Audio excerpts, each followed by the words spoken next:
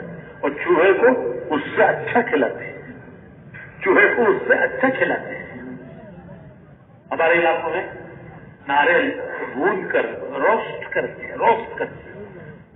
لگاتے ہیں چوہے کے لیے. ناریل روسٹ کرو تو بڑی خوشبو آتی ہے اس میں. تو بچہ کہتا ہے اما مجھے جو وہ کہتے ہیں نہیں جا یہ چوہے کے لیے ہے. تو کیا چوہا پیارا ہے تو ایسے ہوئے یہ اس کے پکڑنے کے لیے. اور جب قبضے میں آ جاتا ہے تو پھر یاد دلا کے اسے مارتی ہے. بچے کے یونیفارم کپڑے مارے, کتابیں قتل ڈالی ماری. تو میرے بھائیوں, مصر کے تخت پر یوسف علیہ السلام کو بھی اللہ نے بٹھایا, فرعون کو بھی بٹھایا. ایک کی ابتدا مشکلات سے, انتہا کامیابی. دوسرے کی ابتدا عیش و عشرت سے اور انتہا ڈبو سے مارا ہے. حامان, شداد, نمرود, ان سب کی ابتدا ہے عیش و عشرت سے, انتہا ہے ناکامیوں سے. تو نیک اور دیندار کی دو مثالیں دیتا ہوں. ایک مثال ہے سکندر کی. کون سکندر؟ وہ گلی کا سکندر. وہ گلی میں ایک لڑکا رہتا ہے, اس کی ماں پکارتی رہتی ہے میرا سکندر میرا سکندر. تو وہ آپ کی گلی کا سکندر نہیں, وہ یورپ کا سکندر جس نے ہندوستان تک فتح کیا. ابھی اس کے گاؤں میں یورپ کا جوڑ ہوا, ہماری جماعتیں گئی تھی. میکسیڈونیا اس کا شہر ہے, اس میں اجتماع ہوا, یورپ کا مشورہ ہوا اور 33 ملکوں کے لوگ اس شہر میں جمع ہوئے.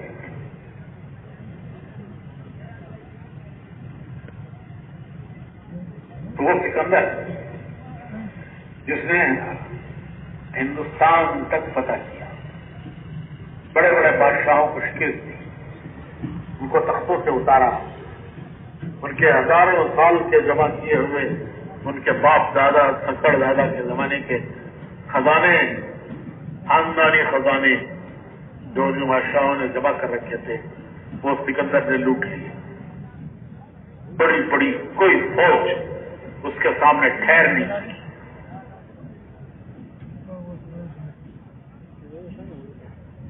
ہر ایک کو فتح کرتا چلا گیا.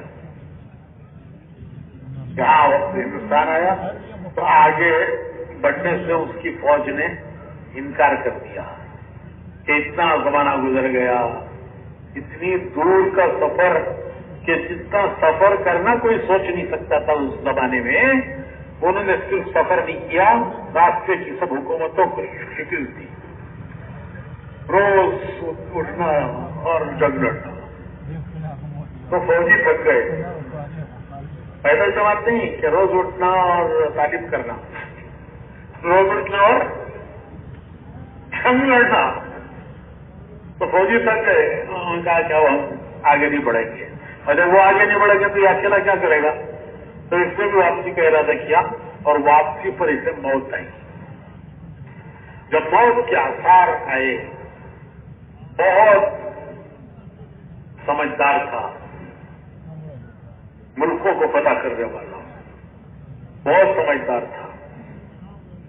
اس نے اندازہ لگا لیا کہ میرا آخری وقت ہے, اب بہت قریب ہے. اسے اندازہ ہو گیا کہ اب میں مرنے والا ہوں. تو اس نے اپنی فوج میں اعلان کرایا کہ ہے کوئی, ارے ہے کوئی جو مجھے اتنی مہلت دلا دے, اتنی زندگی دلا دے کہ میں وطن جا کے مر جاؤں.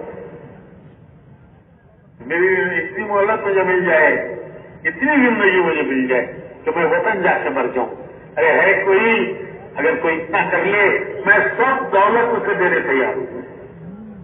میری سب دولت میں اسے دینے تیار ہوں. کون سی دولت؟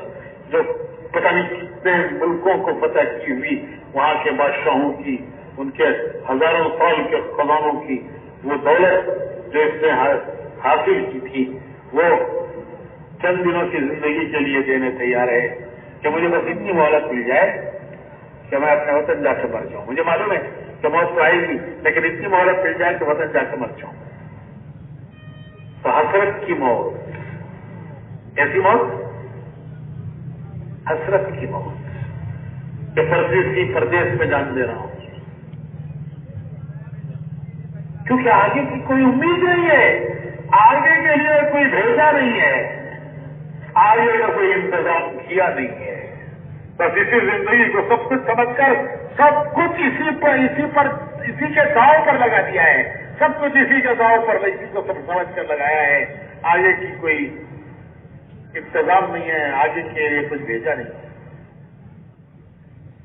دوسری مثال سمجھ، ایک بھی مثال ہے اور پتہ نہیں کتنی ہزاروں مثالیں ہیں.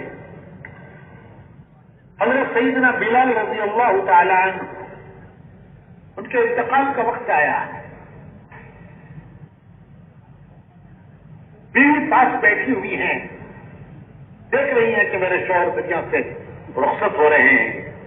کہنے لگی کیسے غم کا وقت ہے، کیسے رنج کا وقت ہے.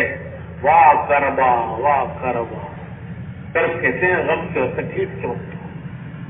بیوی کہتی ہیں کیسے رنج کا غم کا وقت ہے کہ میرے شوہر دنیا سے جا رہے ہیں. کیسے شوہر؟ مسجد نبوی کے مؤذن، اسلام کے پہلے مؤذن، اسلام کے پہلے مؤذن، حضور کے ہر وقت کے قاضی، وہ دنیا سے جا رہے ہیں. اس سے زیادہ رنج کا غم کا کیا وقت ہوگا؟ تو بلال رضی اللہ تعالیٰ عنہ سنتے ہیں، بیوی کی بات سن کر کہتے ہیں تو غلط کہہ رہی ہے، یہ رنج و غم کا وقت نہیں ہے، یہ خوشی کا وقت ہے، یہ خوشی کا وقت ہے. تھوڑی دیر میں دنیا سے رخصت ہونے والا ہوں، میں تھوڑی دیر میں دنیا سے جاؤں گا. میرے آقا محمد رسول اللہ صلی اللہ علیہ وسلم میرے انتظار میں ہیں، وہ میرے انتظار میں ہیں. کیا کون آ رہا ہے؟ آج بلال آ رہا ہے، آج بلال آ رہا ہے. میرے دوست، ان کے دوست کون؟ حضور کے صحابہ، وہ میرے انتظار میں ہیں کہ آج کون آ رہا ہے؟ آج بلال آ رہا ہے. میرے دوست میرا انتظار کر رہے ہیں، صحابہ. میرے آقا محمد رسول اللہ صلی اللہ علیہ وسلم میرا انتظار کر رہے ہیں کہ آج بلال آ رہا ہے. جیسے ہمارے بہت سے گھروں میں لوگ باہر کے ملکوں میں کام کرتے ہیں، امارات میں، قطر میں، سعودیہ میں، قطر میں، امارات میں، کویت میں. جب ان کے آنے کا دن ہوتا ہے تو گھر میں کیا خوشیاں ہوتی ہیں کہ آج فلاں آ رہے ہیں. بیوی کہتی ہے آج میرا شوہر آ رہا ہے، باپ کہتا ہے آج میرا بیٹا آ رہا ہے. بیوی کہتی ہے میرے شوہر آ رہا ہے، ماں کہتی ہے آج میرا بیٹا آ رہا ہے، باپ کہتا ہے میرا بیٹا آ رہا ہے. ابھی تھوڑی دیر میں لاہور ایئرپورٹ پہ اترے گا، اسلام آباد ایئرپورٹ پہ اترے گا، اور تھوڑی دیر میں گھر پہنچے گا. گھر میں بریانی پک رہی ہے، گھر میں بریانی پک رہی ہے کہ آج بیٹا آ رہا ہے. شوہر بیوی کے دے شوہر آ رہا ہے. ادھر یہ خوش ادھر وہ خوش کہ تھوڑی دیر میں گھر پہنچوں گا اور میرا تھوڑا کنبا میرے انتظار میں ہے، خوشیوں میں میرے لیے کھانے تیار کر کے بیٹھا ہوا ہے. تو یہ کیفیت ہے حضرت بلال کی. کہتے ہیں کہ تھوڑی دیر میں، ابھی تھوڑی دیر میں جاؤں گا اور وہاں میرے آقا محمد رسول اللہ صلی اللہ علیہ وسلم وہ میرا انتظار کر رہے ہیں کہ آج میرا بلال آ رہا ہے. صحابہ انتظار کر رہے ہیں کہ آج میں ہمارا بلال آ رہا ہے. تو بھائیو، ابتدا مشقتوں سے، مشکلوں سے کیا کیا مشقتیں، کیا کیا مشکلیں اٹھائی، وہ تو تاریخ ہے. اور انتہا کامیابی ہے، انتہا کامیابی. دینداروں کی ابتدا ناگوائیوں سے، انتہا کامیابی. تھوڑی سی ناگواری ہو، گھبرانا نہیں ہے کہ ان سے گزار کر پھر اللہ پاک کو مرحلوں سے لے جاتے ہیں. انشاءاللہ انتہا کامیابی ہے. تو یہ امتحان ہے کہ کون سا راستہ اختیار کرتے ہیں، کون سا راستہ اختیار کرتے ہیں، کس راہ کو اختیار کرتے ہیں. دنیا میں جینے کے دو راستے ہیں، کوئی تیسرا راستہ نہیں ہے. دو ہی راستے ہیں جینے کے، دو راستے دنیا میں زندگی گزارنے کے، دو راستے. ایک راستہ ہم دیکھیں گے کہ ہمارا مالک کیا چاہتا ہے، ہم نہیں دیکھیں گے ہمارا جی کیا چاہتا ہے، ہم نہیں دیکھیں گے زمانہ کیا چاہتا ہے، ہم نہیں دیکھیں گے دنیا والے کیا چاہتے ہیں، ہم نہیں دیکھیں گے کہ ہمارا نفس کیا چاہتا ہے، دنیا والے کیا چاہتے ہیں، زمانہ کیا چاہتا ہے، زمانہ کیا کر رہا ہے. لوگ کہتے ہیں زمانے کو دیکھ کے چلو، حالات کو دیکھ کے چلو. نہیں، ہم تو حکم کو دیکھ کے چلیں گے. ہم نہیں دیکھیں گے دنیا کیا چاہتی ہے، زمانہ کیا چاہتا ہے، ہم دیکھیں گے ہمارا مالک کیا چاہتا ہے، کیونکہ ہم نے اس کو مالک بنا ہے. ہم نے عہد کیا ہے لا الہ الا اللہ محمد رسول اللہ، کہ ہم نے عہد کیا ہے. ہمارے پیدا ہونے ہوتے ہی سب سے پہلے ہمارے ایک کان میں اذان دی گئی ہے، ہمارے ایک کان میں اقامت پڑی گئی ہے کہ تم دنیا میں آئے ہو، یہاں جینے کا یہ راستہ ہے، یہ راستہ ہے، یہ تمہاری زندگی کا دستور ہے، یہ تمہاری دنیا میں جینے کا راستہ ہے. ایک کان میں سب سے پہلے اذان دی گئی، ایک کان میں اقامت پڑی گئی. یہ اس کو سامنے رکھ کر دنیا میں جینا ہے کہ ہم سے عہد لیا گیا ہے، عالم ارواح سے لیا گیا ہے اور یاد دلایا گیا ہے. دنیا میں آتی عہد لیا گیا، عالم ارواح میں دنیا میں آتی یاد دلایا گیا کہ اس عہد کو یاد رکھ کے چلو، یہ راستہ ہے تمہارے دنیا میں جینے کا. تو دنیا میں جینے کے دو راستے ہیں. ایک راستہ یہ ہے ایک راستہ یہ ہے کہ آدمی اپنی خواہشات کو دیکھ کے چلے. کیا کریں گے؟ کیا کریں گے؟ وہ کریں گے جو ہمارا جی چاہتا ہے، وہ کریں گے جو ہمارا جی چاہتا ہے. نہیں، ہم نے ایک عہد کیا ہے، ہم وہ کریں گے جو ہمارا رب چاہتا ہے. مولانا الیاس صاحب رحمۃ اللہ علیہ فرمایا کرتے تھے کہ یہ محنت جی چاہی سے نکلنے کی ہے اور رب چاہی کی طرف آنے کی ہے. یہ ساری محنت جو ہو رہی ہے، یہ ساری محنت جی چاہیوں سے جی چاہیوں سے نکلنے کی ہے. ارے بھائی جی کیا نہیں چاہتا، کیا نہیں چاہتا، جی کیا نہیں چاہتا، تو سب چاہتا ہے لیکن خواہش کوئی ایک نہیں ہوتی. ہزاروں خواہشیں ایسی کہ ہر خواہش پہ دم نکلے، ایک سے دم نکلتا ہے. ایسی ہزاروں ہیں، ہزاروں خواہشیں ایسی کہ ہر خواہش پہ دم نکلے. بہت نکلے میرے ارمان، لیکن پھر بھی کم نکلے. آدمی ایک ارمان پر اپنی زندگی لگا دیتا ہے اور وہ ارمان پورے نہیں ہوتے. وہ انہیں ارمانوں کو لے کر زمین کے سینے میں دفن ہو جاتا ہے. اپنے ارمانوں کو اپنے سینے کے صندوق پہ بند کر کے زمین کا پیغام بن جاتا ہے. تو ایک راستہ ہے. اور مولانا ایسا فرماتے تھے کہ یہ ساری محنت جی چاہیوں سے نکلنے کی ہے. بہت کچھ جی چاہتا ہے ان سے نکلنے کی ہے اور رب چاہی کی طرف آنے کی ہے. جی چاہیوں سے نکلنے کی ہے، رب چاہی کی طرف آنے کی ہے. تو میرے بھائیوں، یہ ہمارا راستہ نہیں ہے. ہم نہیں دیکھیں گے ہمارا جی کیا چاہتا ہے، ہم نہیں دیکھیں گے دنیا کیا چاہتی ہے، ہم نہیں دیکھیں گے زمانہ کیا چاہتا ہے. ہم دیکھیں گے ہمارا رب کیا چاہتا ہے. ہم وہ کریں گے جو ہمارا رب چاہتا ہے، ہم وہ نہیں کریں گے جو ہمارا جی چاہتا ہے. کیوں کہ ہم نے بندگی کا اقرار کیا ہے، اپنے اللہ سے بندگی کا اقرار کیا ہے کہ تو ہمارا رب ہے، ہم تیرے بندے ہیں. ہم تیرے بندے ہیں، بندے. بندگی بہت بڑا اعزاز ہے. ارے اللہ کہ میرا بندہ، اللہ کہ میرا بندہ، کتنا بڑا اعزاز ہے ہمارا کہ اللہ کہ میرا بندہ. بندگی ہمارا اعزاز ہے، بندگی ہمارا رشتہ ہے اللہ سے. ایمان کے دو وائر، کرنٹ کے دو وائر، ایمان کے دو وائر، لا الہ الا اللہ ایک وائر، محمد رسول اللہ دوسرا وائر. دونوں کا کنیکشن ہوتا ہے تو اجالا، اور کنیکشن ٹوٹتا ہے، کٹتا ہے تو کنیکشن کٹا وائر کا تو اندھیرا، اندھیرا، کیونکہ کنیکشن کٹا ہے تو دنیا اندھیرے میں جی رہی ہے، اندھیروں میں جی رہی ہے. کیوں کہ مالک سے کنیکشن کٹا ہے، خالق کائنات سے پیدا کرنے والے سے کنیکشن کٹا ہے.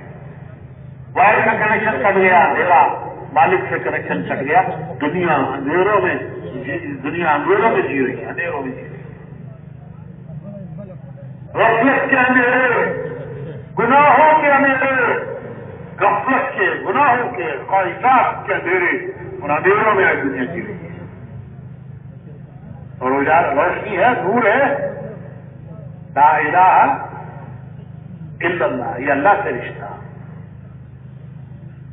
محمد رسول اللہ، یہ اللہ کے پیارے نبی سے رشتہ، اللہ کا رشتہ. لا الہ الا اللہ اس کے بندے ہیں، اللہ کا رشتہ کہ ہم اس کے بندے ہیں، وہ ہمارا گھر ہے.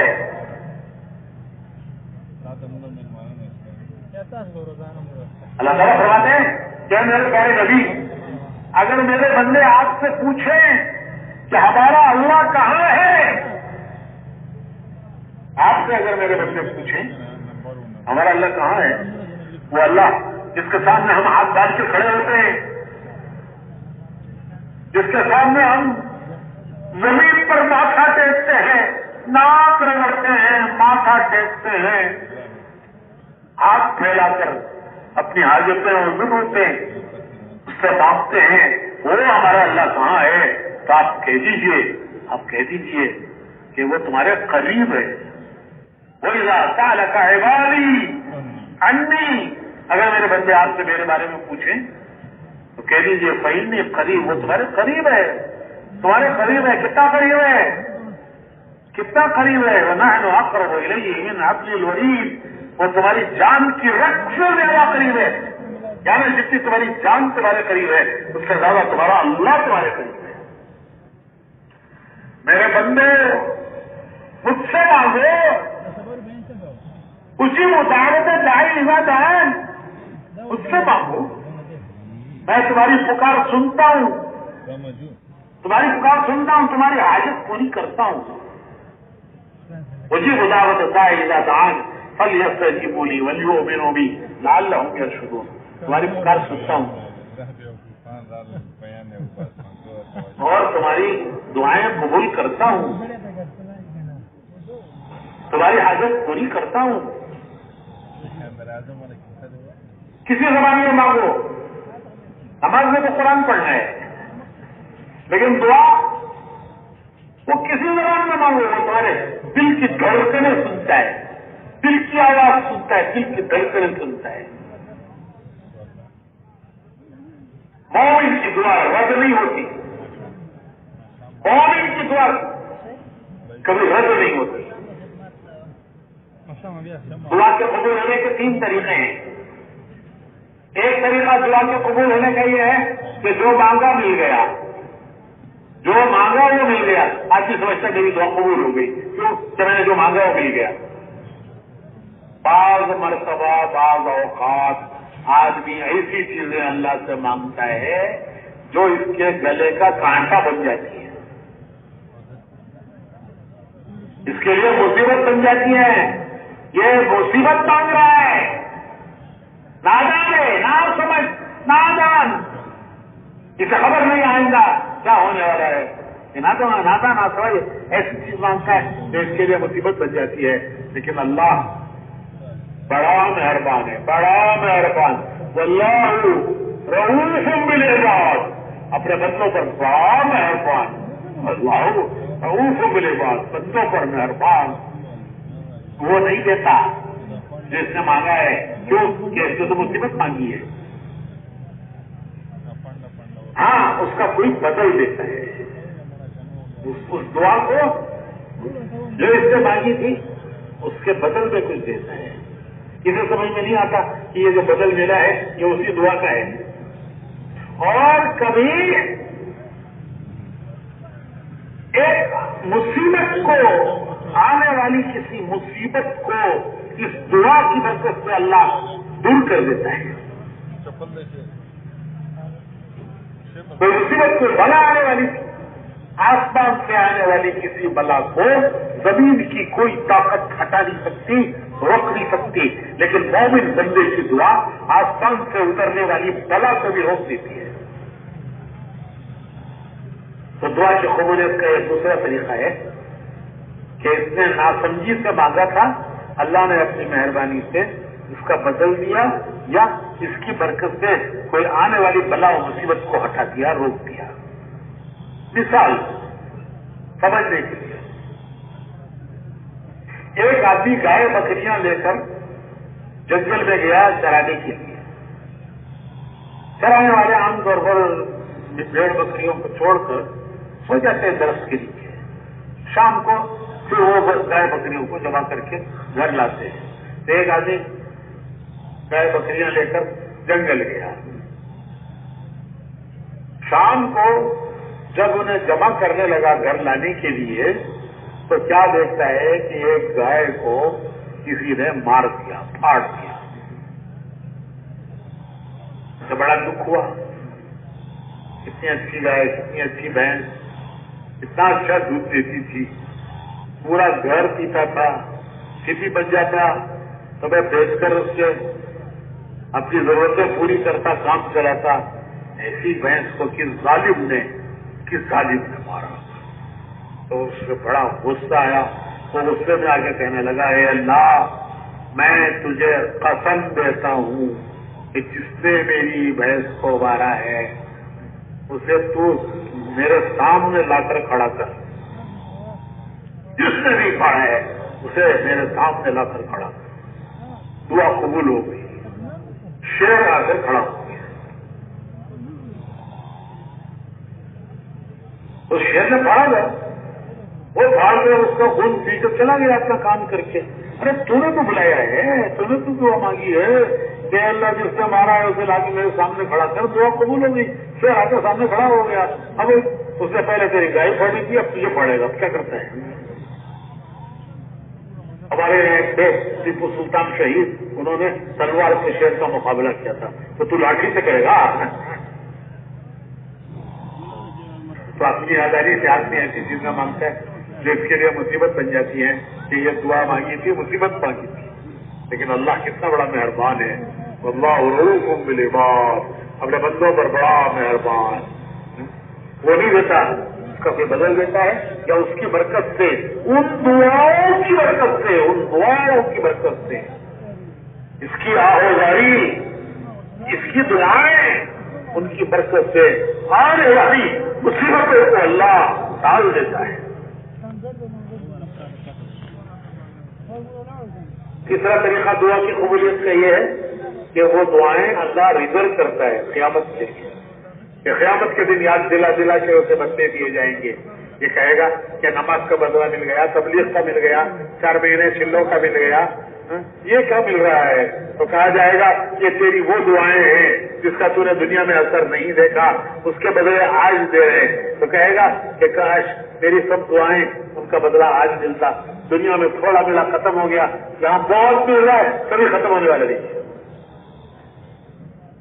تو مہربان مالک، مہربان مالک، مہربان مالک، ہم اس کے بندے ہیں، ہم اس کے بندے ہیں.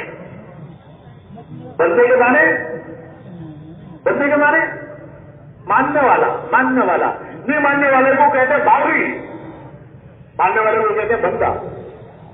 بیٹا باپ کی نہ مانے، بیٹا باپ کی نہ مانے تو باپ غصے میں آگے کہتا ہے میرا بیٹا میرا باپ ہی ہے، میری سنتا نہیں ہے، میری مانتا نہیں، باپ ہی ہے میرا بیٹا. بندے کے مانے ماننے والا، جس کی مانتا ہے اس کا بندہ، جس کی مانتا ہے اس کا بندہ. نفس کی مانے تو نفس کا بندہ، دنیا کی مانے تو دنیا کا بندہ، زمانے کی مانے تو زمانے کا بندہ. بیوی کی مانے تو میں نہیں بولتا، جس کی مانے اس کا بندہ. ہم کس کے بندے؟ نفس کے بندے نہیں، زمانے کے بندے، دنیا کے بندے. ہماری بلا سے دنیا کدھر جا رہی ہے ہم نہیں دیکھیں گے. ہم دیکھیں گے کہ ہمارا رب کدھر جانے کیسے ہے. ہم اس کے بندے، ایک کے بندے، ایک کے بندے. لا الہ الا اللہ. امتی رسول اللہ صلی اللہ علیہ وسلم کے ان کا طریقہ دیکھیں گے، ان کا طریقہ دیکھیں گے، ان کا طریقہ دیکھیں گے. کیوں کہ اللہ کو ان کے طریقے محبوب ہیں، ان کی ہر چیز میں وہ اللہ کے محبوب، وہ اللہ کے محبوب، ان کی ہر چیز اللہ کو محبوب. جو ان کی راہ چلے گا وہ بھی اللہ کو محبوب ہوگا. ایک قصہ سناتا ہوں. فرعون نے موسیٰ علیہ السلام کے جادو سے مقابلے کے لیے پورے ملک کے جادوگر بلائے.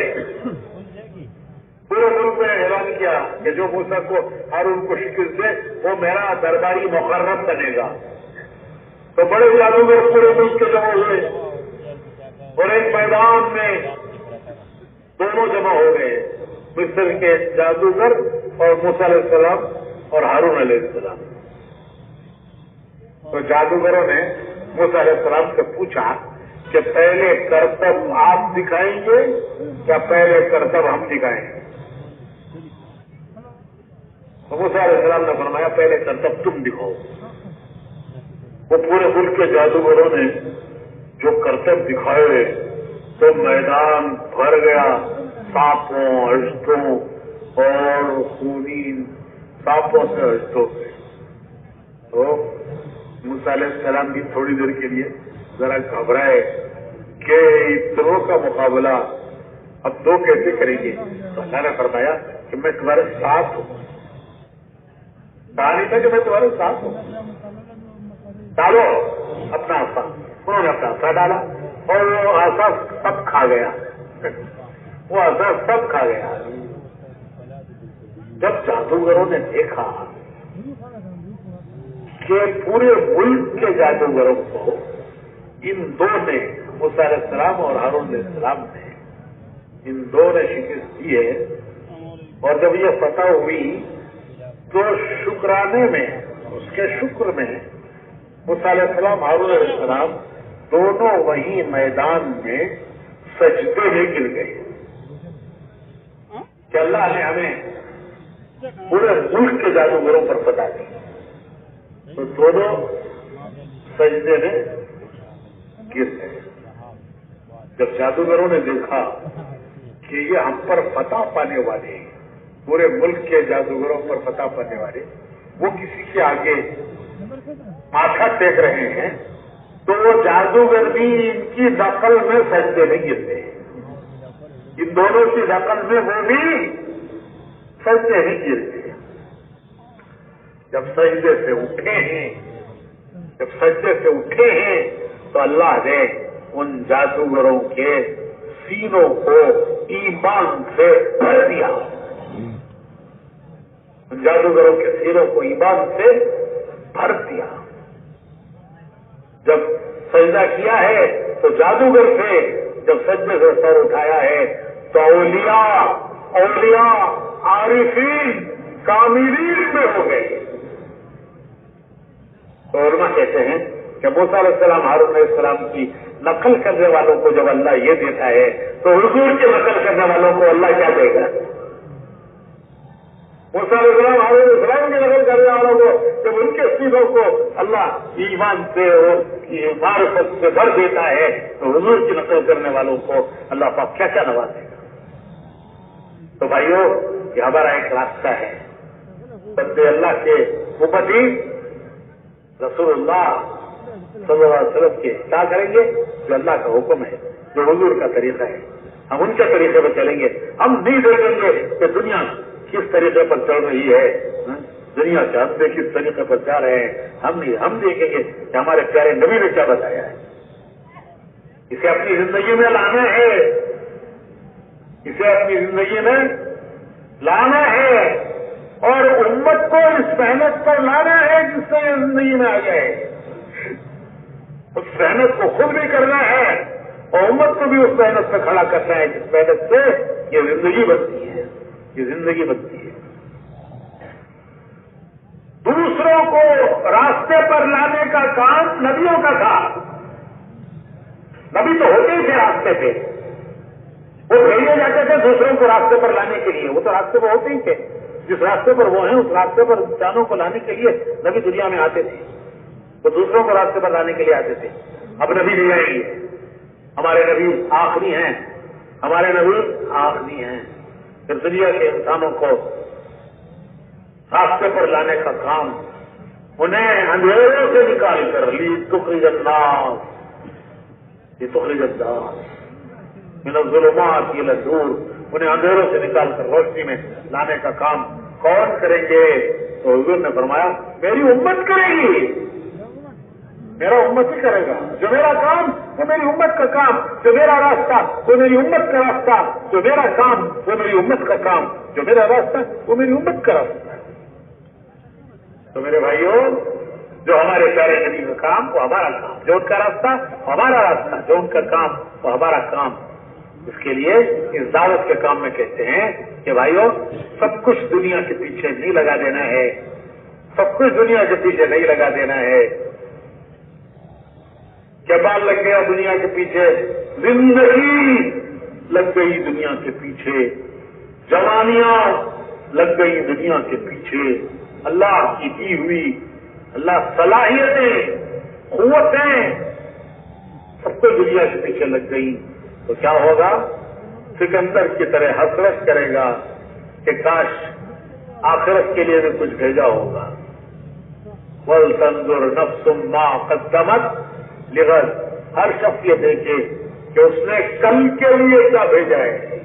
کل کے معنی مرنے کے بعد کے لیے، کل کے معنی آخرت کے لیے، وہاں کے لیے کیا تیاری کی ہے.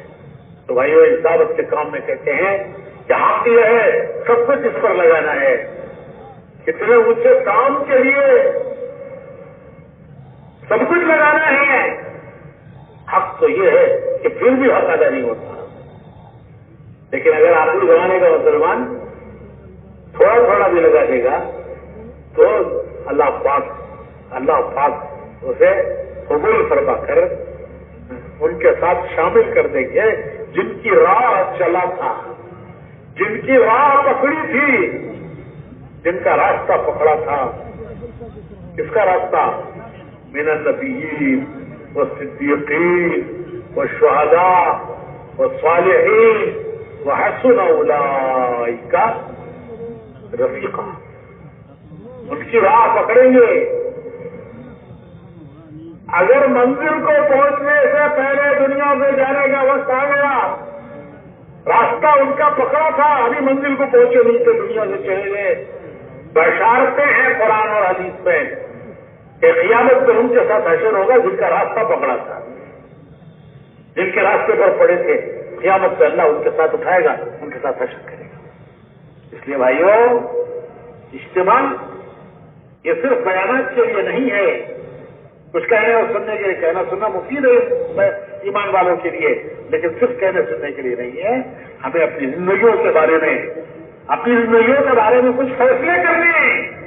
ہم یہاں اس لیے آئے ہیں کہ ہمیں آئندہ کیا کرنا ہے. ہمیں آئندہ کیا کرنا ہے؟ وہی کرنا ہے جو کر رہے ہیں. جو بدلنا ہے، کیا کرنا ہے؟ بدلنا ہے. ہم اس پر تیار نہیں ہیں، ہم اس وقت تیار نہیں ہیں کہ دنیا ہمارا سب کچھ کھا جائے. زندگیاں کھا گئی، پرسوں زندگی گزر گئی، دنیا نے کھا لیا اسے. اور یہ بے وفا ہے، بے وفا کسی کے ساتھ اتنا وفا نہیں کی جو ہمارے ساتھ کرے گی.